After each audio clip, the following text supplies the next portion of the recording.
Olá, meus amigos e minhas amigas. Depois de 2 vídeos seguidos iniciando comentando sobre ataques russos ao território ucraniano, iniciamos o vídeo de hoje falando sobre ataques ucranianos ao território russo. Um ataque de drones ucranianos atingiu e acabou causando um incêndio em um depósito de petróleo na região de Rostov, no sul da Rússia. Esse ataque foi confirmado pelas próprias autoridades locais. Mas a ação de Kiev não foi apenas em Rostov, eles foram além. Drones também tentaram atacar a região de Kirov, que fica a uns 1.500 quilômetros da fronteira com a Ucrânia. Bom, mas voltando ao incêndio, o governador de Rostov, Vasily Golubev, disse lá no Telegram que, por sorte, não houve vítimas. Ele comentou também que os bombeiros ainda estavam no local combatendo as chamas. Mas e o governo russo comentou alguma coisa? Bom, sim, mas não diretamente sobre o incêndio no depósito de petróleo. O Ministério da Defesa russo informou que destruiu 4 drones durante a noite na região, mas não fez nenhuma menção direta ao ataque no depósito. O canal Baza no Telegram, que é bem próximo aos serviços de segurança russos, contou uma história um pouco diferente. Segundo eles, 3 tanques estavam em chamas depois de 2 drones caírem na área do depósito. E claro, o pessoal nas redes sociais logo começou a postar vídeos desses tanques pegando fogo à noite. A imprensa internacional confirmou que pelo menos um desses vídeos foi gravado no distrito de Kamensk, em Rostov. Como vocês devem lembrar, esse ataque não é uma novidade. Em agosto, um depósito de combustível na mesma área de Kamensk já tinha sido atacado. E agora, enquanto o fogo ainda queimava por lá, outro ataque foi registrado em um depósito de petróleo no distrito de Proletarsk, também em Rostov, cerca de 10 dias depois de um ataque ucraniano anterior. Essa sequência de ataques deixa claro que essas regiões estão na mira e são vistas como estratégicas tanto para a Ucrânia quanto pela Rússia. Enquanto isso, na região de Voronezh, que fica ali pertinho da fronteira com a Ucrânia, o governador Alexander Gusev relatou que destroços de um drone ucraniano causaram um incêndio perto de objetos explosivos, mas que, graças a Deus, não houve nenhuma detonação. Gusev disse que o fogo foi apagado rapidamente e que os moradores que haviam sido evacuados por precaução já estavam voltando para casa. Mais uma vez, o Ministério da Defesa russo falou sobre a destruição de 8 drones de ataque sobre Voronezh, mas, como de costume, sem dar muitos detalhes. A Ucrânia afirma que seu objetivo é atingir infraestruturas vitais para o esforço de guerra da Rússia, como energia, transporte e instalações militares. E, claro, tanto a Rússia quanto a Ucrânia negam estar mirando civis, mas a verdade é que, em uma guerra dessas proporções, os civis sempre acabam sofrendo as consequências. E aqui não existem mocinhos ou bandidos. Todos devem ser responsabilizados caso não tomem as precauções mínimas para evitar que isso aconteça. Agora, mudando um pouco o foco, vamos falar da região de Kursk, que faz fronteira com a Ucrânia. E parece que a Ucrânia não está pensando em sair de lá. Inclusive, alguns oficiais já afirmaram que o número de soldados ucranianos enviados para lá já estaria em 30 mil e aumentando. Durante uma conferência sobre segurança nacional, o vice-diretor da CIA, David Cohen, comentou que o presidente russo, Vladimir Putin, está se preparando para uma contraofensiva para tentar recuperar o território perdido para as tropas ucranianas na região de Kursk. No entanto, Cohen alertou que essa será uma luta difícil para as forças russas alcançarem esse objetivo. Cohen disse que os ucranianos já capturaram cerca de 777 quilômetros quadrados dessa província russa, o que equivale a aproximadamente 300 milhas quadradas. Apesar de Kiev afirmar que não tem intenção de anexar essas áreas, as tropas ucranianas estão construindo linhas defensivas, sugerindo que pretendem manter o controle sobre parte desse território por algum tempo. Ou seja, gente, parece que não estão com pressa de sair de lá. Cohen também disse que, embora Putin vá certamente montar uma contraofensiva para tentar recuperar o território perdido, ele enfrentará desafios não só militares, mas também internos. Isso pelo fato de que agora há uma linha de frente dentro do próprio território russo, algo que Putin vai ter que enfrentar. Além disso, ele terá que lidar com as repercussões dentro da própria sociedade russa, uma vez que um pedaço do território russo foi perdido. Cohen também falou que essa nova situação pode mudar um pouco a dinâmica do conflito daqui para frente, embora ele acabou não entrando em muitos detalhes sobre isso. Bom, gente, vamos pensar um pouco sobre essa situação. A Ucrânia afirma que tomou o controle de mais de 1.200 km² da região de Kursk e já reivindicou a captura de cerca de 100 assentamentos. Enquanto isso, no leste da Ucrânia, as forças russas continuam avançando, ainda que lentamente, na região de Donetsk. Em termos de tropas disponíveis, não há dúvida de que a Rússia, apesar dos custos políticos que uma convocação pode causar, torna o deslocamento de tropas ucranianas para uma segunda frente mais custoso. Mas vamos ver como o vice-diretor da CIA enxerga essa situação. Cohen disse que essas conquistas russas no leste têm um custo altíssimo em termos de tropas e equipamentos. Ele mencionou que a Rússia pode ou não conseguir capturar a importante cidade ucraniana de Pokrovsk, que é um centro logístico essencial. No entanto, Cohen sugeriu que, no final das contas, essas vitórias não mudam profundamente a situação estratégica para Moscou. Mas e o que Zelensky fala sobre a manutenção das conquistas em Kursk? Bom, o presidente ucraniano afirmou recentemente que a guerra com a Rússia eventualmente terminará em diálogo.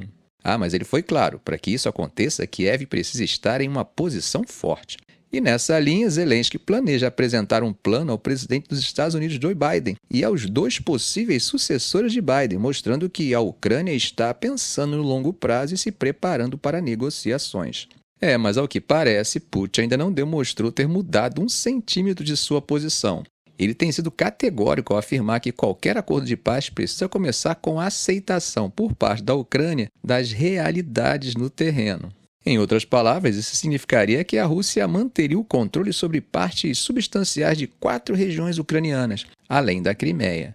Gente, mas agora tem um outro terreno na mesa e talvez por isso o Kremlin tenha dito recentemente que as negociações estão suspensas e que o momento não é oportuno para isso.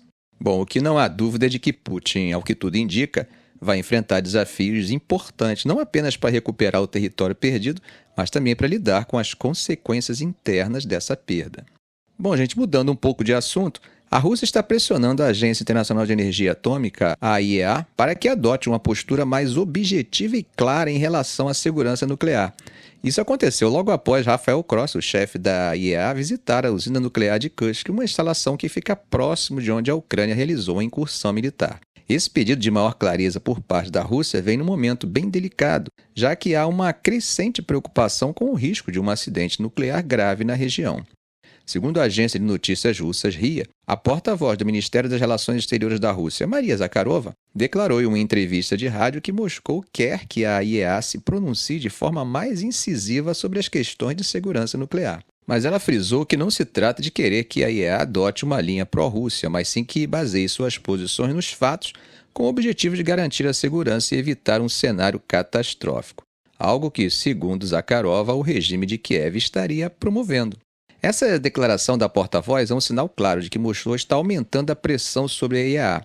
Desde o início da guerra, há cerca de 30 meses, a agência tem apelado para que ambos os lados evitem combates perto de instalações nucleares a fim de prevenir um desastre. Dmitry Peskov, porta-voz do Kremlin, também reforçou essa ideia, afirmando que, embora a IEA não tenha mandato para atribuir culpa, para a Rússia não há dúvida de que a culpa pela escalada do perigo nuclear recai sobre a Ucrânia.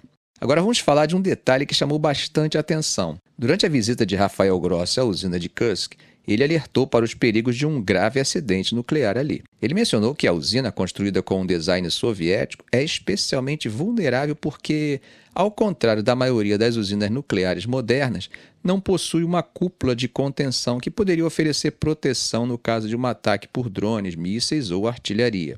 Isso é preocupante. Imagina só um ataque direto em uma infraestrutura que não tem uma proteção adequada. As consequências poderiam ser devastadoras. E não parou por aí. Grossi também inspecionou danos de um ataque de drone ocorrido na semana anterior, um incidente que a Rússia culpou a Ucrânia, mas ele não apontou diretamente quem seria o responsável. Quando perguntado por um repórter se condenaria os danos causados pelo drone como uma provocação nuclear por parte da Ucrânia, Grossi respondeu com cautela. Ele destacou que apontar culpados é algo que ele, como diretor-geral da IEA, precisa tratar com extrema seriedade, mas também indicou que não se pode ignorar a ligação entre os danos observados e a recente atividade militar na área. Em meio a toda essa tensão, a Rússia afirmou que suas forças desativaram munições não detonadas fornecidas pelos Estados Unidos à Ucrânia a apenas 5 quilômetros da usina nuclear de Kursk. Segundo a Guarda Nacional Russa, eles encontraram um projétil de um sistema de lançamento múltiplo RIMARS, que, de acordo com eles, estava carregado com 180 munições não detonadas. Um vídeo divulgado pelas forças russas mostrou 2 soldados inspecionando os fragmentos de um foguete, alegando que ele havia sido derrubado pelas defesas aéreas russas e explodido parcialmente no ar. Porém, gente, é bom lembrar que não houve comentário imediato por parte da Ucrânia sobre essa descoberta, e a imprensa não conseguiu verificar de forma independente o local mostrado no vídeo. Bom, agora vamos dar um pulinho rápido na Ásia. Bom, mais especificamente no leste asiático, para falar da reação japonesa após uma violação do espaço aéreo japonês por uma aeronave militar chinesa. O Japão chamou essa ação de totalmente inaceitável e uma ameaça à sua segurança. Esse incidente ocorreu após provocações marítimas de embarcações chinesas perto de ilhas disputadas no mar da China Oriental. A China, no entanto, afirmou que não tinha intenção de invadir o espaço aéreo japonês.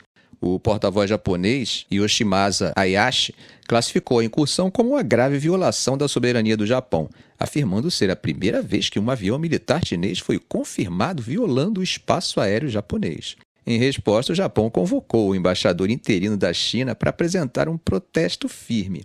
O incidente envolveu um avião de vigilância chinês Y-9 que invadiu o espaço aéreo japonês por 2 minutos, perto das ilhas Danjo, na província de Nagasaki, levando o Japão a mobilizar caças. Observadores sugerem que a China pode estar testando as defesas do Japão.